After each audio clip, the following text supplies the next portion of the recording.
Hi, everybody. This is Saad. Some of you may remember in the parasitic mind, in chapter one, I talk about a conversation I had had with a family member that had been very galling to me uh, in reference to intellectual dishonesty in contra to my pursuit of truth. The story goes that I was having a conversation with a family member, and the person in question was saying, "Oh, those ancient Greeks, those Christians were very anti-Semitic." To which I had answered, "Well, the ancient Greeks were not Christians. As a matter of fact, the time period is defined as BC, before Christ, before Common Era, and so it is literally marked historically as it being before or after Christ, and this was before Christ." When the person in question saw that there was incontrovertible proof that their position was incorrect, they did the ultimate mind fuck, which is, while looking straight into my eyes, they said, "Yeah, that's exactly what I said. I said that they weren't Christian, and you said that they were Christian." So imagine the level of intellectual dishonesty and lack of intellectual humility, which is the topic of the current Sad Truth clip, where you're unable to be an honest interlocutor. You're unable to say, my position was A, your position was B, and it's been proven that you're correct, and I'm sorry. Thank you for teaching me something new. This is exactly one of the reasons why I found the Malibu meditators' positions very galling, because he's supposed to be a public intellectual, and therefore he should be operating within the landscape of ideas in a truthful manner. And when he comes out and says, "Well, had everything I had said about COVID not been wrong, and had a few variables been changed so that I would have been right, then I would have been right, therefore I am right." And to which I had released a clip saying, "If my grandmother had balls, we would have called her my grandfather." And so this is all stuff that I've discussed before. Today I'm going to talk specifically about how do you measure psychometrically intellectual humility. Or in the same way that you can measure all sorts of personality traits, are you able to measure whether somebody is intellectually humble or not? And so I'll discuss a paper. I'll just read some of the key findings from the abstract of that paper. But before that, I'd like to read something from The Parasitic Mind. This is a quote that I think I've now maybe read on one or two occasions in previous Sad Truth clips, but it's really such a brilliant quote that I'd like to use it again as a as a contrapoint to what it is to be intellectually humble. So this is from Leon Festinger, who is the pioneer of cognitive dissonance theory. This is from page 142 of The Parasitic Mind. So, quote, "A man with a conviction is a hard man to change. Tell him you disagree and he turns away. Show him facts or figures and he questions your sources. Appeal to logic and he fails to see your point. We have all experienced the futility of trying to change a strong conviction, especially if the convinced person has some investment in his belief. We are familiar with the variety of ingenious defenses with which people protect their convictions, managing to keep them unscathed through the most devastating attacks. But man's resourcefulness goes beyond simply protecting a belief. Suppose an individual believes something with his whole heart. Suppose further that he has a commitment to this belief, that he has taken irrevocable actions because of it. Finally, suppose that he is presented with evidence, unequivocal and undeniable evidence, that his belief is wrong. What will happen? The individual will frequently emerge not only unshaken, but even more convinced of the truth of his beliefs than ever before. Indeed, he may even show a new fervor about convincing and converting other people to his view." So this is a quote from page 142 of The Parasitic Mind, coming from Leon Festinger. I love that quote because it so perfectly captures the impenetrability of people's lack of intellectual humility. Right? I always say that. Think again of the famous Confucius adage, right, or maxim: true knowledge is knowing what you know and what you don't know. Well, that speaks to intellectual humility. When I walk around talking about topics that I feel very comfortable talking about, then I will walk with the epistemological swagger of someone who's got a chip on their shoulder, who knows what they're talking about, and good luck to you if you want to debate me. On the other hand, there are endless things that I know very little about, and so therefore I don't wing it. I don't pretend that I know. If you ask me a question about a topic that I think I'm at best standing on tenuous ground, then I'll say, you know what, I'll defer to your greater expertise on this topic. And I think that becomes a really important conduit for trust, because when the audience sees that you are truthful in being well calibrated in what you know or don't know, then they say, I can trust this person. This is why I've been able to appear on a million different shows with hundreds of millions of views, and I've never gotten into trouble, knock on wood, for something that I said in terms of not being able to defend it and so on. Because when I know, I know, and when I don't know, I'm the first to say, I don't know enough about this. You know better than I do. So now, having offered that prelude, I want to discuss today this incredible paper. It's published in Personality and Social Psychology Bulletin 2017. I'll put a link to the article in question. It's by Mark Leary et al. There's a whole bunch of authors, and it is titled Cognitive and Interpersonal Features of Intellectual Humility. Again, one of the things that's, there are many wonderful fields in psychology, one of which is personality psychologists who develop psychometric scales to measure particular traits, right? Ultimately, a construct has to be measurable, a personality construct or a cognitive ability and so on.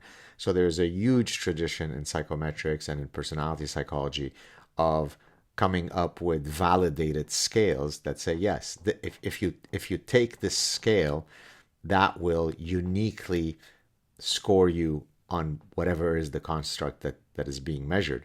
So in this case, it's an attempt to study, as it says, certain cognitive and interpersonal features of intellectual humility. So for example, what are the personality traits that might correlate with intellectual humility? And so all I'm going to do, rather than get into the weeds, I'm just going to read for you verbatim the key, I think there were 4 studies in this paper, and I'm just going to read for you the actual abstract and then maybe comment 1 or 2 things. So 4 studies examined intellectual humility, the degree to which people recognize that their beliefs might be wrong. And again, remember my original stories about my family member and about Sam Harris. Using a new intellectual humility scale, study 1 showed that intellectual humility was associated with variables related to openness, curiosity, tolerance of ambiguity, and low dogmatism. That makes perfect sense, right? If you score high on openness, then you are open to ideas that may conflict with your positions. If you are more curious, including intellectually curious, then you recognize that perhaps the veracity of your position might be challenged in light of new information, and that's because you're a curious person, always open to the possibility of new possibilities. Of course, tolerance of ambiguity, again, it's a measure, if you like, of cognitive malleability. The fact that I'm not so set in my position that I'm unwilling to revise my position, which of course is exactly what scoring low on dogmatism is. When I'm dogmatic, that means I state my position to the world and it's very hard to shift me from that position. So it's perhaps not surprising that intellectual humility correlates with openness, curiosity, tolerance of ambiguity, and low dogmatism. Okay, let's go on. I'm going to continue reading now. Study 2 revealed that participants high in intellectual humility were less certain that their beliefs about religion were correct and judged people less on the basis of their religious opinions. Again, to the extent that religion is one of the places where, by definition, right, when you say religious dogma, right, what's in my book is true because it's in my book, right? It's tautological, it's circular, it's dogmatic. It's a revealed truth. It's a sacred truth. There's nothing that can violate it. Well, people who score high on intellectual humility are less likely to succumb to the religious-based dogma that you might otherwise expect of people who score high on religiosity. So that makes perfect sense. In study 3, participants high in intellectual humility were less inclined to think that politicians who changed their attitudes were flip-flopping. That's really cool, right? Because if a politician held position A and then at some later time they change it to position not A or position A star, if you score high on intellectual humility, you afford people the possibility that in light of new incoming evidence, they might change their opinions on something, and that's a healthy thing. That's a healthy way to navigate the informational landscape, rather than construing a pejorative term. You're flip-flopping, you're indecisive, you were this one day, you're that the other day. Think about, I've called Fauci flip-flop Fauci. It's not because I'm not intellectually humble in this case. I think it's because in many cases he has changed his positions in what appears to be a random ad hoc manner. I think that if he had shown that his positions were changing in light of clear, veridical incoming new information, then I would have never ascribed to him the moniker of being a flip-flop Fauci. And then study 4 showed that people high in intellectual humility were more attuned to the strength of persuasive arguments than those who were low.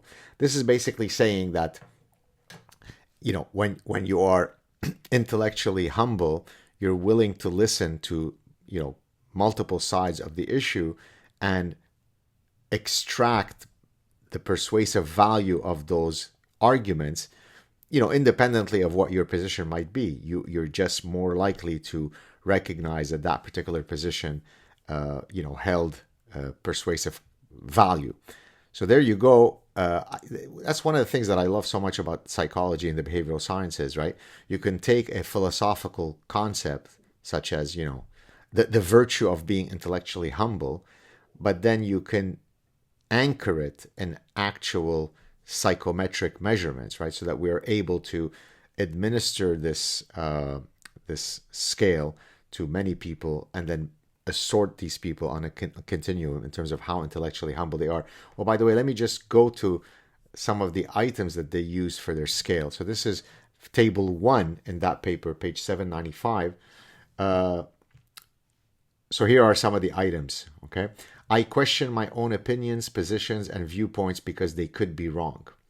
I reconsider my opinions when presented with new evidence. I recognize the value in opinions that are different from my own. I accept that my beliefs and attitudes may be wrong. In the face of conflicting evidence, I'm open to changing my opinions. I like finding out new information that differs from what I already think is true. And of course, here you would be answering typically on a Likert scale, strongly agree, strongly disagree. And then based on the totality of your response patterns, then the psychologists are able to score your final intellectual humility score. So there you have it, folks. People who don't understand the behavioral sciences and psychology in particular often say, oh, but it's not a science, it's not physics. Nothing could be further from the truth. Incredibly bright people have spent their entire careers studying the human condition. There is no other way to study, human cognition, human emotions, human behaviors, void of psychology, right? I mean, you can't study human motivational systems using chemistry, right? You can't reduce it to that level. So, it always baffles me, if not angers me, when many people, including supposedly sophisticated thinkers, try to, argue, oh, but that's a soft science and so on. Auguste Comte, the famous French sociologist, when he created his hierarchy of the sciences, placed sociology at the top of the hierarchy because he recognized that it is a lot more difficult to study social systems involving human beings than it is to study the carbon structure of a particular molecule. That might be very precise and predictable, and that's precisely what makes it easier than to study what makes our brain tick, what makes us shop the way that we do, what makes us choose the mates that we do. So anybody who tells you that psychology is a soft science is simply recognizing that it is astronomically more difficult to study the human condition than it is to study something in physics. This is not to be pejorative to physicists. Of course, they're very bright.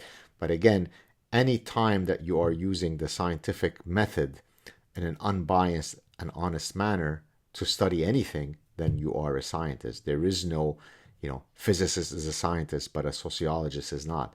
Now, it is true that a sociologist oftentimes is not acting like a scientist because he or she has allowed ideology to parasitize his field.